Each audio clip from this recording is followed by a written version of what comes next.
Welcome back, everyone, and Happy New Year. We're very excited to have everyone back, and this will serve as your back to school welcome. The objectives for this presentation are to go over the new COVID protocols, to reflect on our shared accomplishments from the fall, and then to reinforce the vision and our three main goals for this year. After that, I'm going to outline some changes for the spring semester. First of all, we do have some new COVID protocols due to the Omicron variant based on guidance from the LDOH. So if you test positive for COVID, everyone, regardless of vaccination status, has to stay home for 5 days. The guidance is 5 days. If you have no symptoms after 5 days, you can go back to work. It is recommended that you wear a mask for an additional 5 days, and then if the school cannot ensure masking for 5 additional days, then whoever it is should stay home for 10 days, full 10 days. So if we don't believe that they're masking, they can stay home for 10 days. However, for staff, the guidance is 5 days.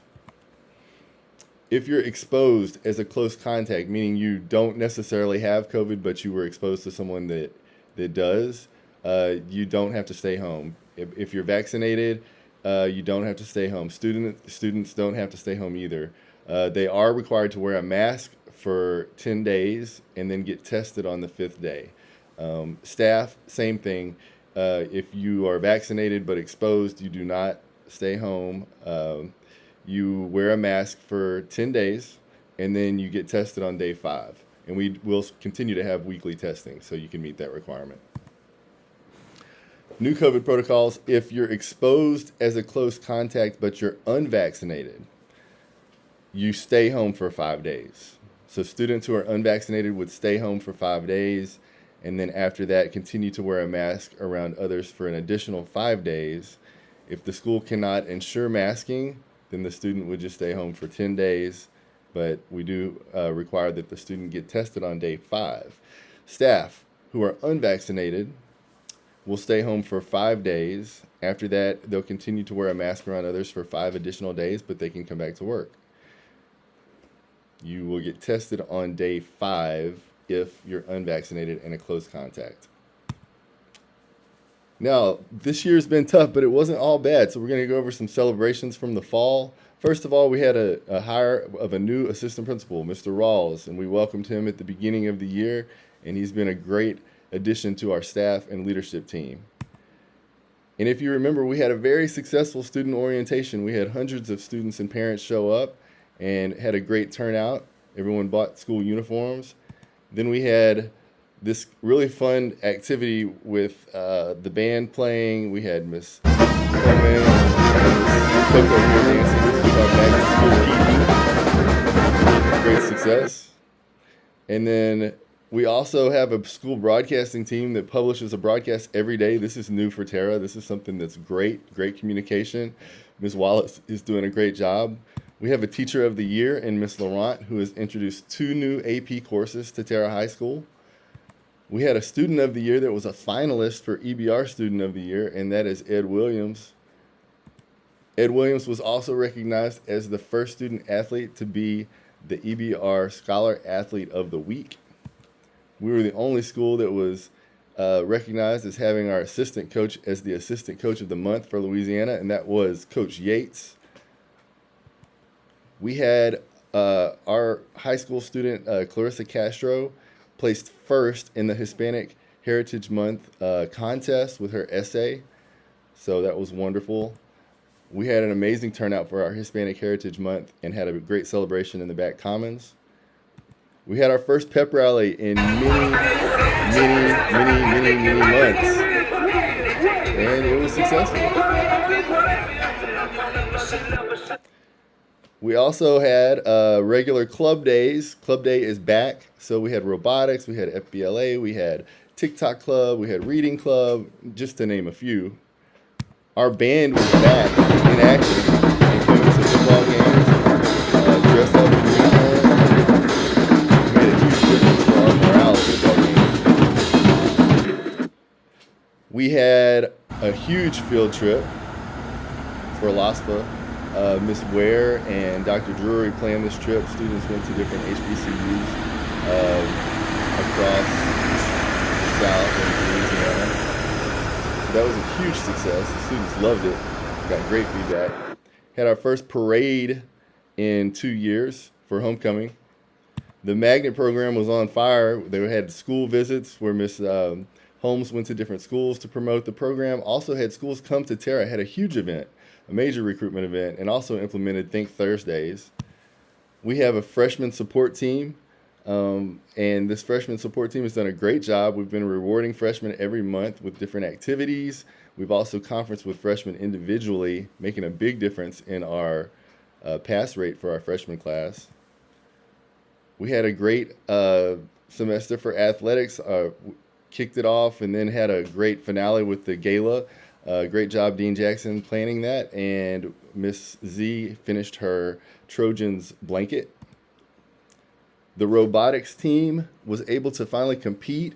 This is the first robotics team Terra's had in a long time, and it's been very successful. This is VEX Robotics. We've increased our AP offerings with human geography and world history. We have dual enrollment now with Southern, and that's through Miss Mack. Thank you, Miss Mack, for that. New information technology pathways that are Jumpstart 2.0, so we're ahead of the game with that. We have regular ILT and PLC meetings and a shared calendar so that we can communicate better. We have PBIS grants that Mr. Rawls has won. Mr. Creighton's won some grants.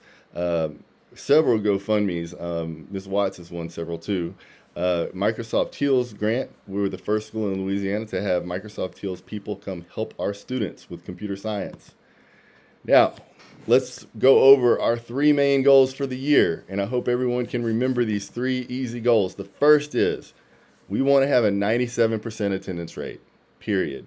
Right now we're at 88%, which is a huge improvement from last year, but we need to be at 97%. All A-rated schools have attendance rates above 95%. So our goal is 97. We want to reduce our failure rate to 10%. Originally the goal was 20%, but we've already beat that goal. So we want to get it down below 10%. We know that'll help our grad rate and it'll help our school report card so that we cannot be an F anymore. And then we want to look at student achievement in all content areas and make a 5% increase. 5% increase across the board for English, science, math, and social studies. Now, changes for the spring semester. We wanted to give some clarity on dress code because we noticed that the culture had slacked a little bit and we weren't seeing what we wanted to see in the hallways. We also got complaints from teachers that there was a lack of consistency. So here is the clarity on the dress code, and we all have to be on the same page. Only Terra outerwear may be worn in the building. So that means no branded outerwear other than Terra can be worn.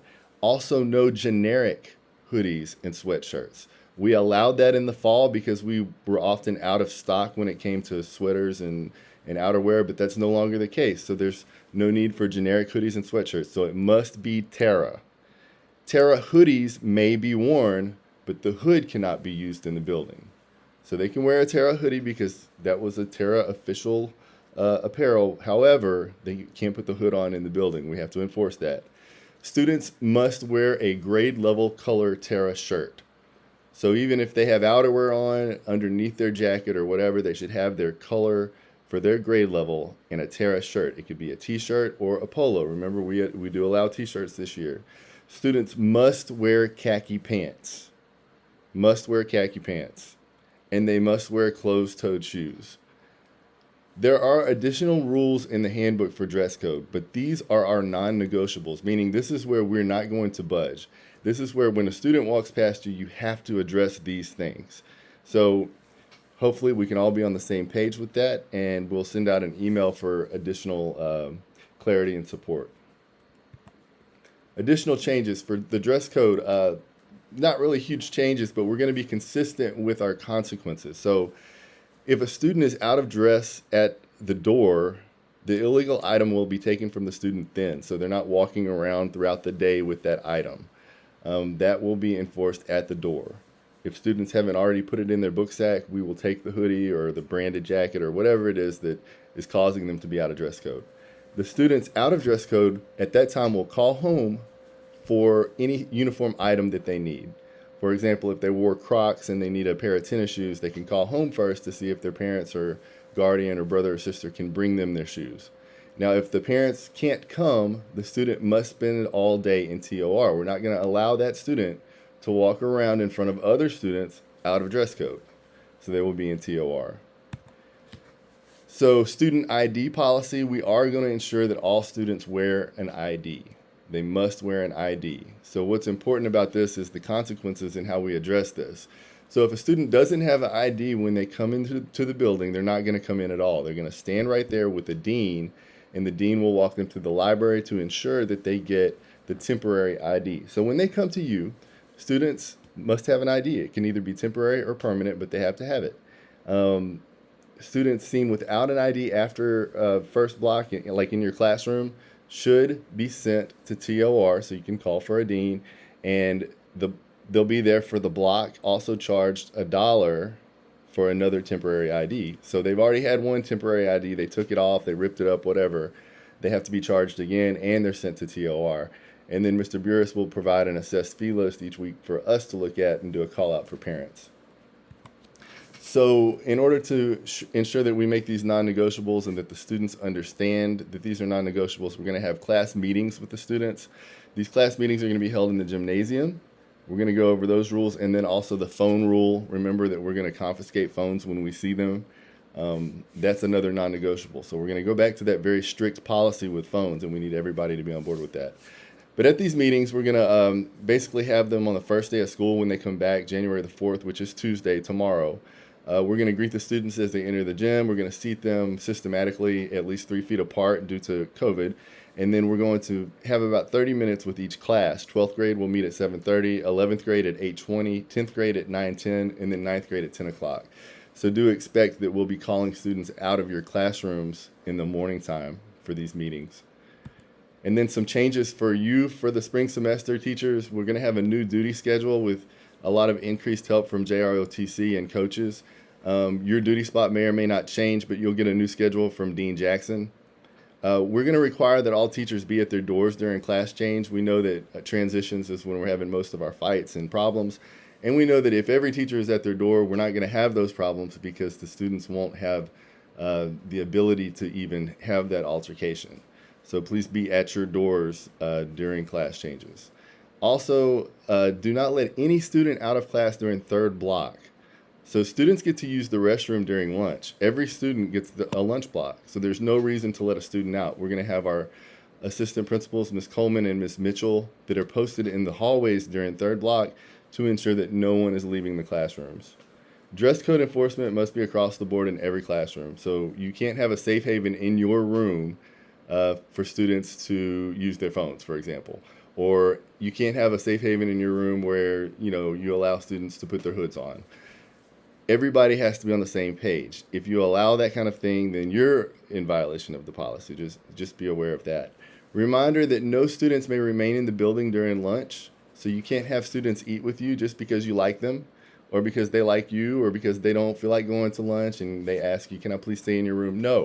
No student may remain in the building during lunch, period. And we're not going to allow any student to re-enter the building prior to the end of the lunch shift, unless they need to use the restroom, and they go through the W5 hallway for that.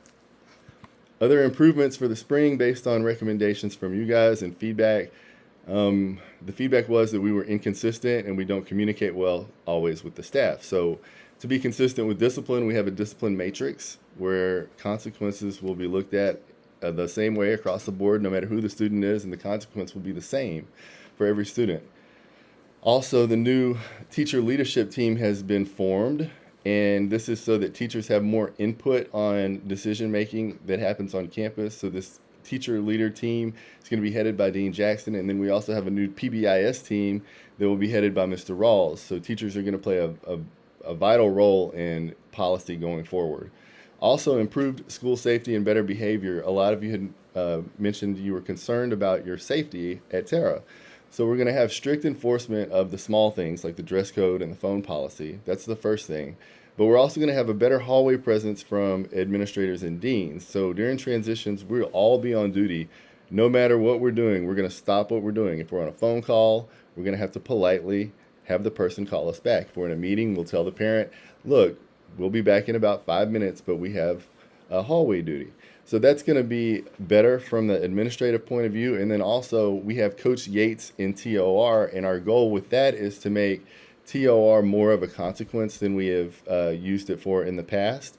So Ms. Hollins is now going to be over the LOSPA and Gear Up funding, and Coach Yates will be over TOR. We're going to also enforce this rule that teachers have to stand at their doorways during transitions, because we need y'all's help enforcing the dress code, enforcing the phone policy, and monitoring the kids and making sure they're not getting in altercations. Now, here's the fun stuff. We have a massage chair in the teacher's lounge for teachers so that you can unwind and relax when you're all stressed out. So we have free massages every day in the teacher's lounge. Just be sure that when you're done with the massage chair due to COVID that you wipe it down with the Clorox wipes, the disinfectant wipes. And then the last thing is, this is very exciting. We have new furniture, about $20,000 worth of new furniture. It's collaborative furniture that is now in the back commons. So the back commons can be used as an incentive for kids now. We have two 85-inch screens where we can have presentations or show movies, or have PowerPoints or student broadcasts. We also have all of these chairs and seating that can be rearranged in neat ways for collaboration. So teachers, you can always use this space. If you want to take your class out on a little field trip, this would be a great place to use and maybe do a project. So that's wonderful news. That's all I've got for now. Have a great day at PD. Please email an administrator or myself if you need any support or any help. And let's make it a great year or not. The choice is ours. Trojan strong all year long.